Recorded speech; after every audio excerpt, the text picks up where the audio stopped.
पूस की रात। हल्को ने आकर स्त्री से कहा, सहना आया है, लाओ जो रुपए रखे हैं उसे दे दूं, किसी तरह गला तो छूटे। मुन्नी पीछे मुड़कर बोली, 3 ही तो रुपए हैं, दे दोगे तो कंबल कहाँ से आवेगा। माघ पूस की रात हार में कैसे कटेगी, उससे कह दो फसल पर दे दोगे, अभी नहीं। हल्को एक क्षण अनिश्चित दिशा में खड़ा रहा। पूस सिर पर आ गया, कंबल के बिना हार में रात को वह किसी तरह नहीं रह सकता, मगर सहना मानेगा नहीं। घुड़कियां जमावेगा, गालियां देगा, बला से जाड़ों में मारेगा, भला तो सिर से टल जाएगी। यह सोचता हुआ वह अपनी भारी भरकम डील लिए हुए, जो उसके नाम को झूठ सिद्ध करता था, स्त्री के समीप आ गया और खुशमुदाकर बोला, ला दे दे, गला तो छूटे, कंबल के लिए कोई दूसरा उपाय सोचूंगा।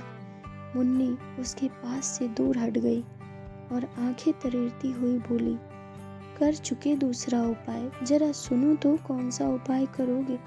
कोई खैरात दे देगा कंबल, न जाने कितनी बाकी हैं जो किसी तरह चुकानी ही नहीं आती। मैं कहती हूँ तुम क्यों नहीं खेती छोड़ देते, मर मर कर काम करो, उपज हो तो बाकी दे दो। चलो छुट्टी हुई, बाकी चुकाने के लिए ही तो हमारा जन्म हुआ है। पेट के लिए मजदूरी करो, ऐसी खेती के बजाय आए मैं रुपए न दूंगी। हल्को उदास होकर बोला, तो क्या करूं, गाली खाऊं। मुन्नी ने तड़प कर कहा, गाली क्यों देगा, उसका राज है। मगर यह कहने के साथ ही उसकी तनी हुई भवें ढीली पड़ गईं। हल्को के उस वाक्य में जो कठोर सत्य था, वह मानो एक भीषण जंतु की भांति उसे घूर रहा था। उसने जाकर आले पर से रुपए निकाले और लाकर हल्को के हाथ पर रख दिए। फिर बोली, तुम छोड़ दो, अब की बार से ये खेती मजदूरी में सुख है, एक रोटी तो खाने को मिलेगी, किसी की धौंस तो नहीं रहेगी। अच्छी खेती तो है, मजदूरी करके लाओ, वह भी उसी में झोंक दो, उस पर धौंस। हल्को ने रुपए लिए और इस तरह बाहर चला, मानो हृदय निकाल कर देने जा रहा हो।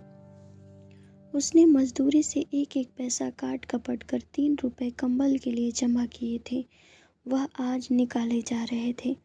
एक एक पग के साथ उसका मस्तक अपनी दीनता के भार से दबा जा रहा था। पूस की अंधेरी रात, आकाश पर तारे भी ठिठुरते हुए मालूम होते थे।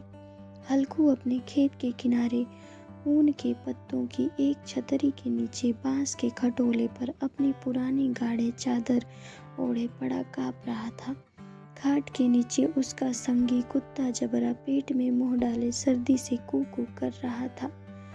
2 में इसे एक को भी नींद नहीं आ रही थी। हल्को ने घुटनियों को गर्दन में चिपकाते हुए कहा, क्यों जबरा, जाड़ा लगता है।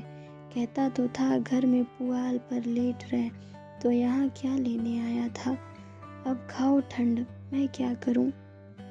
जबरा ने पड़े पड़े दुम हिलाई और अपनी कूकू को दीर्घ बताता हुआ एक बार जमाई लेकर चुप हो गया। उसकी स्वान बुद्धि ने शायद ताड़ लिया, स्वामी को मेरी कूकू से नींद नहीं आ रही।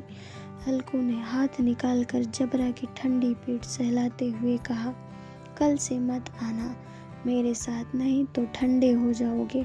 यह राण पछुआ न जाने कहाँ से बर्फ लिए आ रही है। उठूं फिर एक चीलम भरूं, किसी तरह रात तो कटेगी। तकदीर की खूबी, मजदूरी, हम कैसे मजा दूसरे लूटे। हल्को उठा, गड्ढे में से जरा सी आग निकाल कर चीलम भरी। जबरा भी उठ बैठा। हल्को ने चीलम पीते हुए कहा, पिएगा चीलम, जाड़ा तो क्या जाता है, जरा मन बदल जाता है। जबरा ने उसके मुंह की ओर प्रेम से छलकती हुई आंखों से देखा। हल्को, आज और जाड़ा खा ले, कल से मैं यहाँ पुआल बिछा दूंगा, उसी में घुसकर बैठना।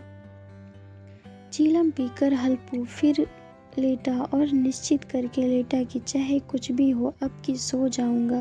पर एक ही क्षण में उसके हृदय में कंपन होने लगा। कभी इस करवट लेता, कभी उस करवट लेता, पर जाड़ा किसी पिशाच की भांति उसकी छाती को दबाए जा रहा था। जब किसी तरह न रहा गया तो उसने जबरा को धीरे धीरे उठाया और उसके सिर को थपथकाकर उसे अपनी गोद में सुलाया। कुत्ते की देह न जाने किसी दुर्गंध आ रही थी, पर उसे अपनी गोद में चिपटाए हुए ऐसे सुख का अनुभव कर रहा था जो इधर महीनों से उसे न मिला हो। सहसा जबरा ने किसी जानवर की आहट पाई। इस विशेष आत्मीयता ने उसमें एक नई स्फूर्ति पैदा कर दी थी, जो हवा के ठंडे झोंकों को तुच्छ समझती थी। वह झपट कर उठा और छपरी से बाहर आकर भौंकने लगा। हल्कू ने उसे कई बार चुमकार कर बुलाया, पर वह उसके पास न आया। हार में चारों